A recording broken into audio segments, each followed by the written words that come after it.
현재 추진되는 헌법 개정안은 사실상 체제 전복 전략입니다. 표면적으로는 민주주의 정신을 계승한다고 말하는데요. 헌법 전문에 5.18과 부마항쟁을 넣는 순간 역사가 바뀝니다. 전두환과 박정희 정권은 즉시 헌법을 파괴한 적폐 세력이 되죠. 이건 결국 대한민국의 정통성을 완전히 뿌리 뽑으려는 시도입니다. 가장 무서운 건 지방분권이라는 이름의 독소 조항이죠. 이건 베네수엘라가 독재 체제를 구축했던 방식과 똑같습니다. 좌파 마을 활동가들이 주민을 통제하고 사상을 교육하는 구조인데요. 우리가 알던 자유 대한민국은 이제 역사 속으로 사라집니다. 들어보시죠. 그래서 4.19가 들어가고 부마민주항쟁이 들어가고 5.18 민주운동이라고 들어가면 이게 갖는 의미가 뭘까 생각해 자세히 한번 해보시라고. 제가 5.18은 뭐가 되냐니까 5.18을 진압한 게 누구예요? 전두환 대통령이죠. 전두환 대통령이 뭐가 되냐? 민주항쟁, 민주운동을 탄압한 이게 적폐 세력이 되는 거죠. 그러면 전두환만 되냐고 노태우 대통령까지 다 되는 거지. 전두환, 노태우 대통령 그 정권이 적폐 세력화가 되는 겁니다. 그 다음에 8.19는 가봐보니까 이승만의 적폐 세력화예요. 이승만 부정선거했다, 독재했다. 그래서 학생들이 일어나서 이 정권을 교체했다. 그러니까 이승만 정권의 적폐 세력화, 반헌법 세력화 이렇게 되죠. 그럼 부마민주항쟁은 뭐냐? 박정희 대통령 말기에 북한 마산 지역에서 반발하는 운동이 일어나가지고 결국은 박정희 대통령이 김재규에 의해서 시해당하는 발단이 된 게 부마사태거든요. 그럼 결국은 부마사태를 헌법 정신으로 들어가면 결과는 박정희 대통령이 적폐 정권이 되는 거예요. 그럼 이승만 적폐 정권, 박정희 적폐 정권, 5.18은 전두환 적폐 정권, 노태우 적폐 정권. 그러면 그 이어지는 이명박 정권, 그다음에 박근혜 정권, 그다음에 윤석열 정권. 이 전체가 뭐냐면 하나의 적폐 정권이 이어지는 연장선상에서 이 정권도 다 적폐 세력이 되고 헌법 세력으로 규정되는 셈이 되는 거죠. 그런데 이번 3월 31일 날 이제 드디어 국민자치회 전국 실시가 이제 통과됐어요. 또 발의했어요? 통과됐어요?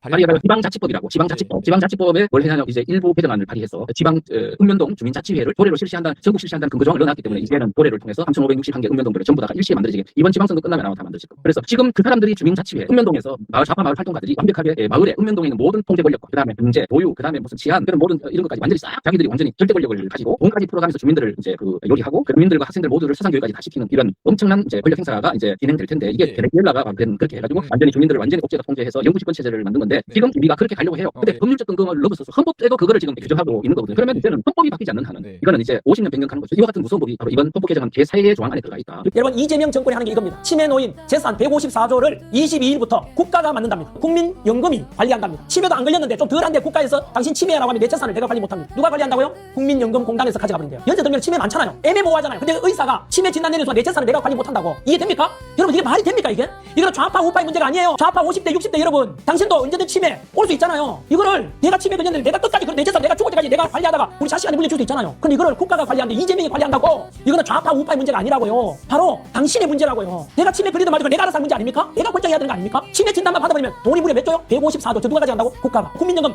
이거 이재명이 만들어낸 거잖아요. 소름 끼칩니다. 긴급 뉴스 결국 터졌습니다. 회사가 망하면 민노총이 통째로 먹는다. 이재명의 소름 돋는 공산화 선언입니다. 파이 이후로 회사들이 이제 사업을 더 이상 안 할 경우에 노동자들이 인수해서 그 사업을 할 수도 있다고 생각하고 우리 정부 차원에서 적극적 지원을 할 생각입니다. 사회적 노동자 차라리 이런 데가 좀 막히도록 유도해가지고 나중에는 그게 좀 자리를 잡으면 법정화를 생각하고 있어요. 노란봉투법으로 기업을 말라 죽이고 폭력노조에게 회사를 상납하겠다는 야합. 이게 공산주의 아닙니까?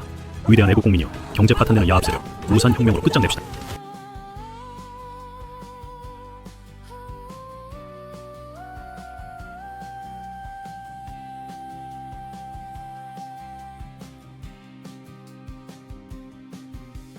긴급 뉴스 난리가 났습니다. 지금 10대들 사이에서 심상치 않은 열풍이 불고 있습니다.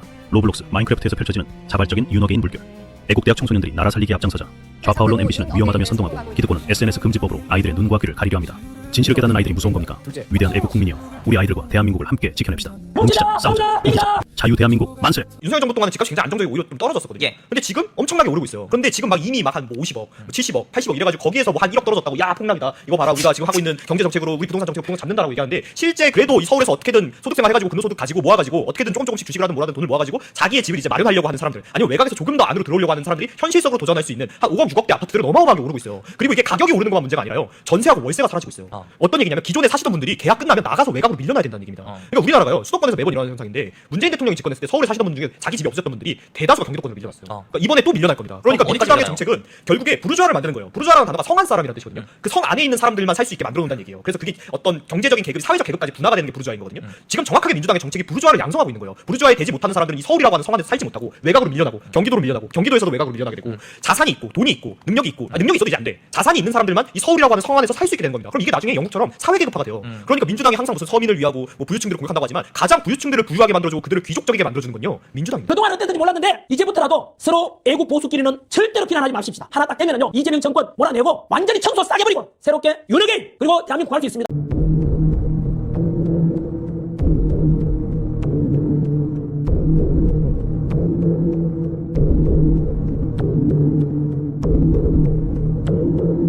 여러분, 베네수엘라의 마두로 기억하시죠? 트럼프가 참수작전으로 제거한 마두로가 사라진 베네수엘라의 현재는 어떨까요? 정말 MBC와 한겨레에서 주장한 것처럼 미국이 베네수엘라의 석유를 싹쓸이하고 식민지로 만들었을까요? 마두로가 축출된 지 100일이 지난 지금 베네수엘라의 현실은 이와 정반대입니다. 정치 안정과 시장 경제 회복에 대한 기대감이 나라 전체에 퍼지고 있습니다. 마두로의 2인자였던 델시 로드리게스는 마두로 체포 직후에는 미군의 공격을 규탄하고 배신자와 겁쟁이들이 되지 않겠다고 맹세했지만 트럼프의 강력한 경고를 받고 임시 대통령 자리에 오르자 가장 먼저 부패한 마두로의 측근과 친인척, 군사령관, 재벌들을 모조리 축청하기 시작했습니다. 갈 길이 멀지만 베네수엘라는 정상국가로 되돌아가기 위한 첫걸음을 뗐습니다. 이제 다음은 이란입니다.